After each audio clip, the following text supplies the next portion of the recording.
Good day, everyone. Another short story that will uplift your spirit throughout the day and you will always remember is titled The Journey of the Mamalantik or a Mantis Shrimp. There is a group of Mamalantik, a mantis shrimp, living under the sand of a dead coral reef near the seashore in northern summer.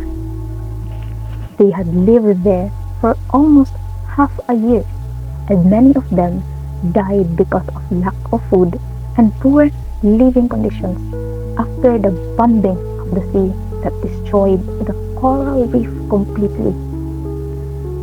There were no other fish besides them because the coral reef was no longer a habitat for any species.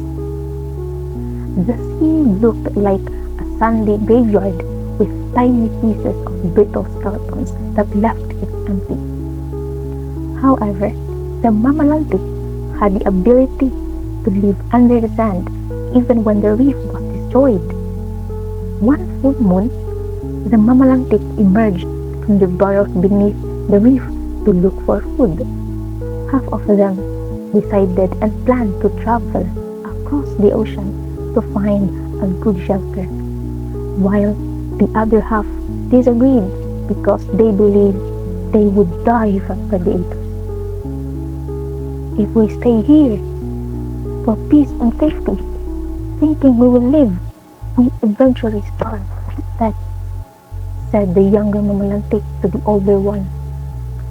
The older Mamalantik persistently argued against the plan because he believed the journey will leave them restless and without peace of mind.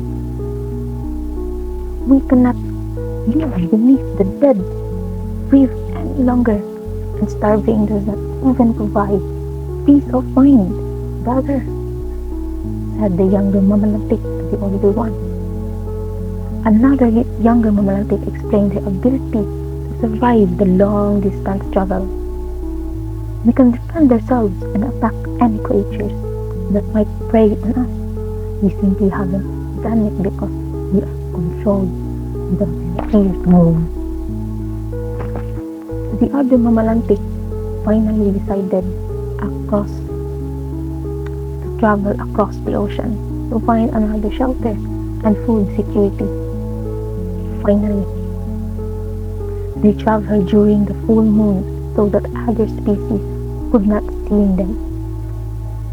They burrowed deep, hidden tunnels beneath the sandy seafloor and attacked other fish with powerful claws.